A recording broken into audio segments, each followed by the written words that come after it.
Nebula is a pretty close copy of her villainous side, right down to using the same names for cards. If you've ever battled against a Nebula villain, then you know what a pain it can be for her to combo into multiple techniques. And the good news is, now you can do the same. Nebula is all about techniques. Each one grants her a benefit while they're attached, but also have a second effect when you begin your turn in hero form, and then you have to discard them. This means that playing Nebula requires some forward thinking in order to get the most out of her, and you will likely want to switch to Alter Ego often in order to set up those combos. Her Alter Ego ability allows her to draw 2 cards for simply playing a technique, so it's always worth considering whether or not you can make the switch. In addition, Combat Ready can only be played in Alter Ego form, and it is a particularly powerful card for no cost. Nebula has 2 in every statistic, and her variety of techniques makes her an incredibly versatile hero. Cutthroat Ambition grants piercing and overkill, and wipes 3 threat when it activates. Evasive Maneuver allows her to ignore guard and patrol, then it will stun or confuse a villain once it resolves. Wide Stance protects her from damage, and lets her manipulate the encounter deck. Weapons Master grants her offensive capability, while Unyielding Persistence boosts her stats and then gives her toughness. All of these technique cards only have a cost of 1. That's insanely cheap for the variety of effects that they offer. The trade-off is that you have to plan ahead to get the most out of them. Like her sister Gamora, Nebula is a jack-of-all-trades hero that can handle most situations regardless of aspect. Unlike Gamora, Nebula is better balanced because she has some actual weaknesses. For example, she has almost no permanency. The only cards that she has that remain on the field are Nebula's ship and her signature ally, Gamora.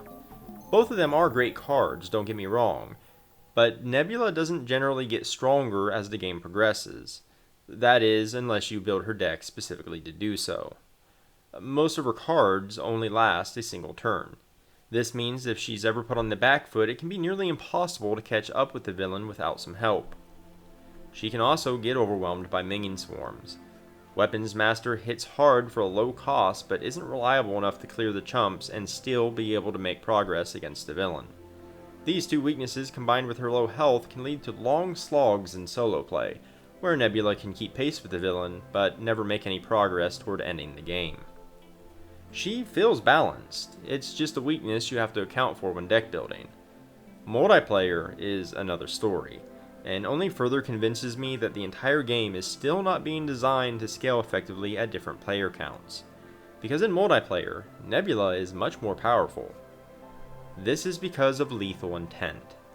Being able to activate all the special effects of your equipped techniques before they activate is exceptionally powerful. You're getting what amounts to multiple low-cost but powerful abilities twice from the same cards. When you're playing solo, you have 2 options with lethal intent. You can play it the same turn you played the techniques, which can be difficult and limiting due to resources. Alternatively, you can swap to Alter Ego form to delay their activations while you set up a combo. This is more reliable, but risky, especially with the lower threat caps for main schemes in solo play. In multiplayer, you have a third option. Lethal Intent is a hero action. Another player can ask you to activate it on their turn. This allows you to double the effect of your technique cards much easier, and without flipping to Alter Ego to set up a combo. That is a massive power boost for the simple cost of the other player okaying it. Teaming up with Gamora might actually be the most potent hero combo in the game for 2 reasons. One I'll talk about now, and I'll get to the other when I mention the Nemesis set. The Nebula pack comes with 2 copies of Daughters of Thanos, 1 copy for her and another for Gamora. This is actually a little bit awkward. The Gamora pack really should have had her own copy instead. In any case, as with all team-up cards, Daughter of Thanos can be used when both heroes are in play, be it an ally card or the actual hero. As always, purely using it with the ally card is very inconsistent. However, if 2 players team up as Nebula and Gamora, the card is very potent. Drawing 3 cards is a big deal, and it's strong for both sisters. Playing together makes it very easy to use. In the end, I think Nebula's power level is around the hero average in solo play, and slightly too strong in multiplayer. She's undeniably fun to play either way. Her combo playstyle leads to many action-heavy turns, and that always feels great, especially because you have to strategize on how to best set up those combos. But the sheer power difference between solo and multiplayer is hard to ignore. It's also a little bit weird that there's nothing to address the fact that, going by rules as written, you can't fight the villain Nebula with Hero Nebula. Sure, it makes sense, but it doesn't feel ideal to lock off entire villains from a hero, although the card game police won't kick down your door if you decide to do it anyway. Justice goodies round out the Nebula Hero Pack, and I have mixed feelings. The pack brings some much needed variety to the Justice aspect, but I'm not entirely sold on all of them. Determination is an interesting concept. A resource card that you get an effect just for spending is a nice tempo boost, but removing a single threat with a card that you can only have one copy of doesn't seem worth making room for. Venom is underwhelming as well. While his stats are nice, a 4-drop with no ability outside of possibly taking less consequential damage makes his usage limited, not to mention a little boring. On the flip side, both Eros and Wraith are nice additions, even if they aren't particularly groundbreaking. The next 3 cards, however, bring a nice dip of versatility to the aspect. One way or another lets you trade Taken Aside scheme for drawing a whopping 3 cards. The brilliance of the card is that it's terrible if you use it recklessly, but a potential game changer if you use it carefully. Justice Serve gives the Justice aspect a way to ready heroes, and Brains over Brawn lends some additional offensive power while sticking to the aspect's playstyle. I harp on it a lot, but a bunch of yellow cards were beginning to blend together as just remove threat. These additions go a long way toward keeping Justice from feeling stale, while allowing different types of deck builds, and that's the kind of thing I like to see. Outside of Justice, we have a vicious ally upgrade card for aggression with Energy Spear. Not only does the low cost make the card extremely attractive, but I'm happy to see ally upgrades outside of leadership. It may be locked to Guardians, but so many great Guardian allies are basic cards, so it really doesn't matter. Guardians of the Galaxy is a new team card for leadership that adds even more fuel to an already insanely strong archetype. Guardian leadership decks are crazy good right now. Defensive training is an interesting one. Protection certainly benefits from shoving its cards back into the deck, but it definitely feels like a specific pick. It's strong, but specific, and that's perfectly fine. Finally, Honorary Guardian is simply the Guardian version of Honorary Avenger, and that's cool. Sadly, there are a bunch of reprints. Cosmo, First Aid, Nowhere, and Heroic Intuition. You can add Determination to that list if you were lucky enough to get your hands on the Thanos box. Mine is lost in the mail somewhere. Nebula's Nemesis set follows in the footsteps of Gamora's, which might be thematic, but it's also a little bit disappointing. Gamora is Nebula's Nemesis minion, just like Nebula was Gamora's. If you happen to have the Gamora ally out, it gets discarded when the Gamora minion enters play as she switches sides and fights Nebula. It doesn't have the same novelty for Nebula, since Gamora already had the mechanic. The set itself definitely has some bite. Gamora forces you to discard upgrades if she hurts you, and she has enough HP to require effort to remove. When you combine all that with self-preservation, it's a nasty situation. Now here's where things get clunky. Lethal Weapon and Old Rivals are both aggressive encounter cards, but what happens when you're playing with someone piloting the hero Gamora? Well, first off, you negate both of your Nemesis minions. Neither Gamora's or Nebula's Nemesis minions can enter play. That definitely feels like overkill for the sisters and poor design. The encounter cards are also messy. I can tell you that Lethal Weapon is not attached to the hero Gamora, as it's not an upgrade. Attachments are a villain and minion only card unless otherwise specified. Now, Old Rivals actually specifically states that even the hero Gamora will attack you, which is weird.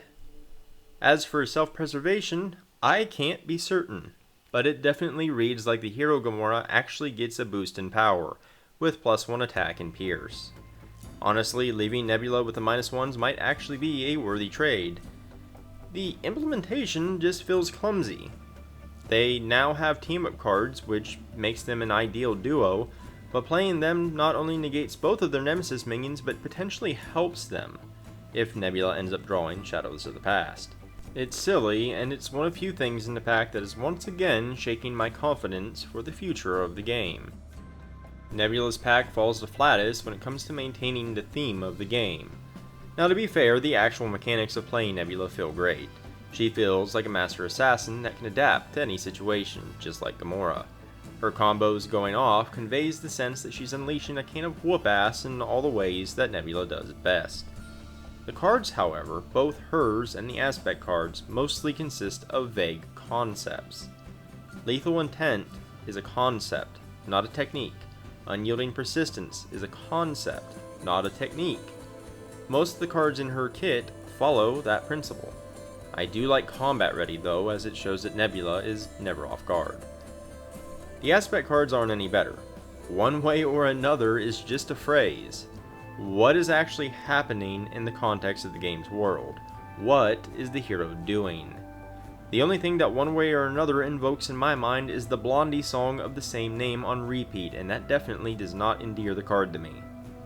A strong theme is pretty important to any game that isn't abstract, but I'd say it's even more important with the Marvel IP.